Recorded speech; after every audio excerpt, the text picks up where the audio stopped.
Carlos Alcaraz earned one of the biggest wins, honestly, ever in tennis history on Sunday when he took down Novak Djokovic to win the 2023 Wimbledon Championships. The victory brought Alcaraz his second major title, but more importantly, it showed us just how great Carlitos is and why we should seriously start talking about him potentially being one of the game's greats.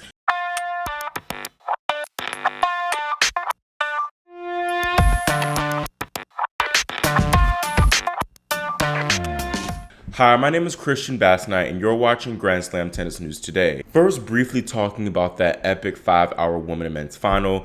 The conditions were really windy, especially at the start of the match, and it clearly impacted Carlos in the first set. It took him some time to adjust, and his shot selection was really poor, and that's a big contributor to why he lost that first set so lopsided, 6-1. Alcaraz was, of course, struggling on serve in that first set, being broken like 2 or 3 times, and one of the main reasons why was because of his low first serve percentage. Now, in the second set, his first serve percentage didn't raise that much, but a big difference that I noticed was that Carlitos really started to go after his second serve more, and that put him in position to control the points right off the bat off that second serve. He was also able to get in control of Djokovic's return games a lot more, and he even broke Djokovic early in that second set, and I feel like a lot of that was due to him switching up his returns and just trying to make Djokovic play. A lot of times he missed a lot of returns in that first set due to him sometimes trying to go for too much, but in that second set he kind of changed and was trying to chip the ball, which is even more effective on the grass where the ball bounces even lower. Despite Alcaraz's push in the second set, Djokovic was still in prime position to take it and go up 2-0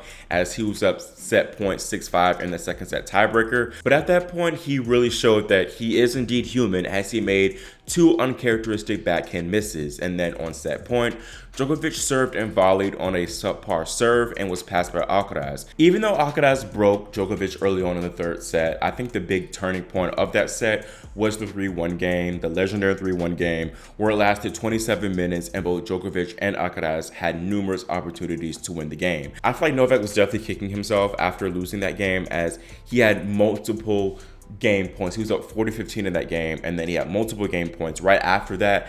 But it's not like Alcaraz was just making unbelievable shots. Djokovic was just making routine errors. That game really seemed to take the wind out of Novak's sails as Alcaraz really just ran away with the rest of the set and broke him again to seal it 6-1 and to come 1 set away from winning the championship. Now, Alcaraz had 2 breakpoint opportunities early in the fourth set, but he could not convert. Meanwhile, Novak upped the ante just a little bit more to break at 2-all. Alcaraz was then broken at 15 to give Djokovic the set, and he served pretty poorly in that final game of the fourth set, hitting 2 double faults alone in that game. Djokovic was far more aggressive in that fourth set, and he did well to take more shots up inside the baseline. Also, he cut down on his unforced errors. In the third set, he had just 6 winners to 18 unforced errors, and then it was a whopping difference in the fourth set where he had a +5 differential. I think 9 winners to 4 unforced errors. I thought the entire momentum was with Novak after he won that fourth set and that he'd take complete control in the decider. Djokovic faced a breakpoint early in the fifth set, but he staved it off and was 1 point away from the boomerang break the following game, being up 40-30 on Alcaraz's serve.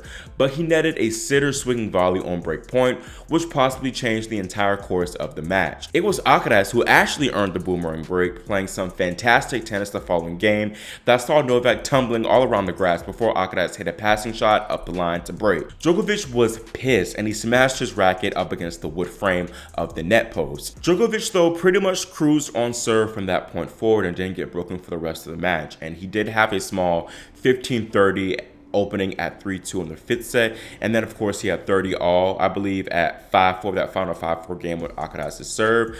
But Carlos was just way too solid on his serve and just backed it up. I believe in that fifth and final game, which was very crucial for him, he served all 6 first serves in. Of course, Djokovic did not play his best tennis, but it wasn't that much different from how Novak has normally played in Slam finals. Just thinking back to last year's final against Nick Kyrgios, Djokovic probably played the same, but of course, Carlos Alcaraz is a much better player than Nick Kyrgios. Usually in these type of Slam finals, Djokovic does not bring his total A game, and opponents like I said, Nick and Casper Ruud and Stefanos Tsitsipas just don't capitalize off of his sometimes subpar playing. Alcaraz's fearlessness is really what got him this title. He just has that it factor what the other players lack. Even though he's only 20 years old, he has more balls and gutsiness than even 30, 35-year-olds do against Djokovic. He also kept going for his shots, that forehand in particular, even in the tight moments, and that's what paid off, because against Djokovic, as someone as great as Djokovic, you cannot just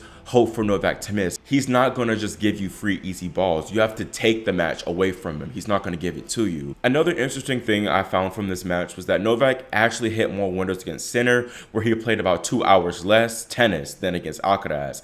That just shows you how good Alcaraz's defense is, to where he hit less windows against Carlitos despite playing 2 hours more against him. Another big factor here was Djokovic's serve. He simply just did not serve as well as he did against Sinner and against his other opponents as he did against Carlitos. Alcaraz is a solid returner, but Djokovic just did not hit his spots as well. He only hit 2 aces against Carlitos, but he hit 11 against Sinner.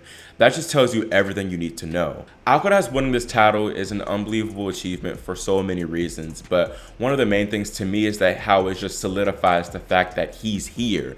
You know, even though we know that he's going to win multiple slams even before he won this title, but him winning this one in particular on grass at Wimbledon, where he wasn't favored at all to do well here despite winning the Queen's title beforehand, just shows you that, like I'm going to mention later, that he is possibly going to go down as one of the greatest tennis players of all time. Now, even if Carlitos had beaten Novak at Roland Garros, people would have made a whole bunch of excuses saying that clay is Carlitos' best surface anyways. But like I said, for him to come out after only really having 2 years of experience, solid pro experience on grass, and win the whole tournament, beating Djokovic out of all people in the final, who hadn't lost on center court in 10 years, Carlos has basically shut down any criticism. If you still are coming for Carlos after this, you're just a hater and you need to get a life. Not to mention, Carlos snapped Novak's unbeaten tiebreak streak of 15 straight in the majors, and then he also beat, of course, Novak in a 5-set major final, which is hard to do, extremely rare to do.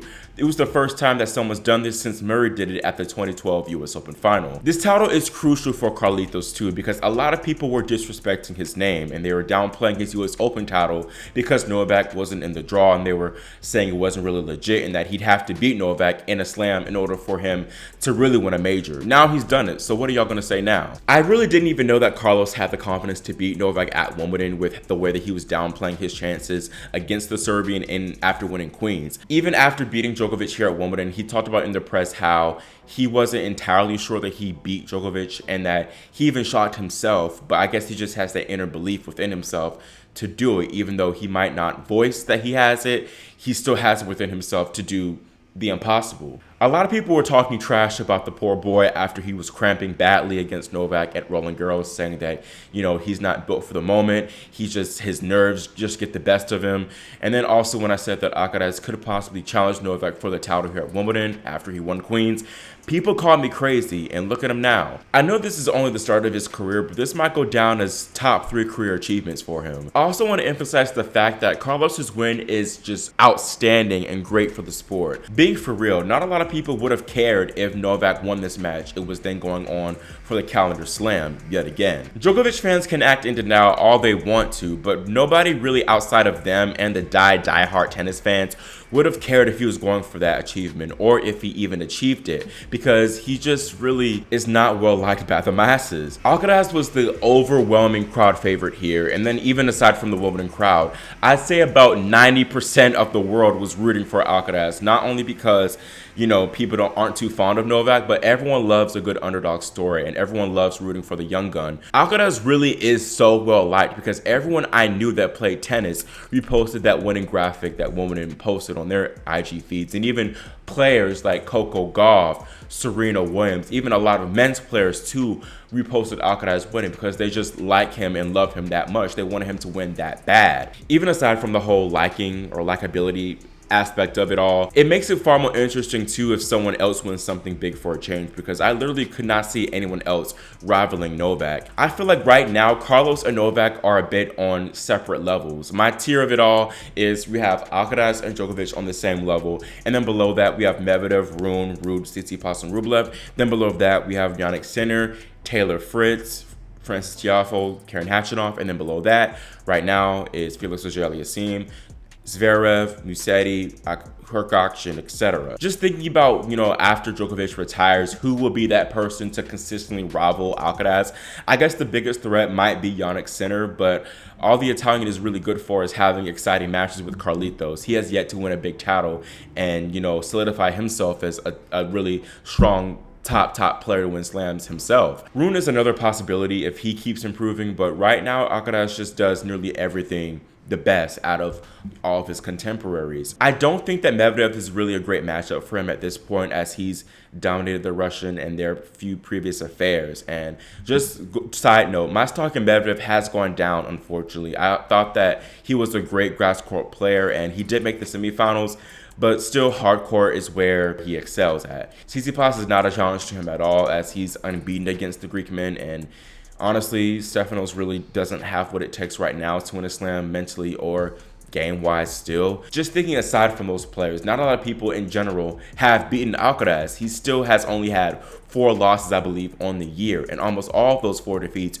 were near defeats against top players. Probably one of the most profound statements that Novak made after losing to Alcaraz was that Carlos has positive aspects game-wise from himself, Nadal, and Federer. He has all the good traits, and he does everything better than just about any other player on tour. Alcaraz sets himself apart because he's not afraid to do things like coming to the net, like some more one-dimensional players. And then he basically has all the shots in his arsenal, but above all, he has that fearlessness to, like I keep saying, to go for his shots, even when, players would have just typically tried to foam it in and hope for Djokovic to miss. I definitely think that Carlitos will get to double digits in majors when it's all said and done. And I know it's very, very early, but I could definitely see in 10, 15 years a conversation being held about whether Alcaraz deserves to be in the GOAT conversation or if he is the greatest. You also have to consider Alcaraz's competition. Will there be another once-in-a-generational talent like himself, Djokovic, Federer, or Nadal to challenge him? I feel like a lot of people would diminish him in that regard because potentially him being dominant in a weak era, but that could also be comparable to Federer's slam dominance and that pre-Djokovic and Nadal period. You also have to remember that Alcaraz is only 20 years old, and thinking back to when Federer and Djokovic were this age, they hadn't won Grand Slam titles and they hadn't reached world number 1. Nadal had picked up a couple of slams at this age, but he hadn't reached world number 1 either. And I guess Alcaraz's rise is similar to that of Nadal. But, will he have the same longevity of all these three players? That's the major question. Still, when you consider the fact that Alcaraz is only 20 years old and hasn't hit his peak yet, it's scary. The tour should be very, very scared of him. I think that Alcaraz will be great too for Djokovic and his legacy and him trying to solidify himself as the greatest of all time too, as it could give him even more motivation to keep fighting for more Grand Slams with another potential legend on the horizon who could challenge for slams and that overall slam count. It might be a crazy thought, but perhaps Djokovic could sense that Carlitos could one day rival his slam count and would try to extend the gap as much as possible before he retires. This could possibly be a great new rivalry for the next 5 years until Djokovic retires. And you really know a player is special when they can generate multiple intriguing rivalries with different players, as Alcaraz has things going on with, of course, Djokovic, Jannik Sinner, Holger Rune, and just, pretty much anyone who is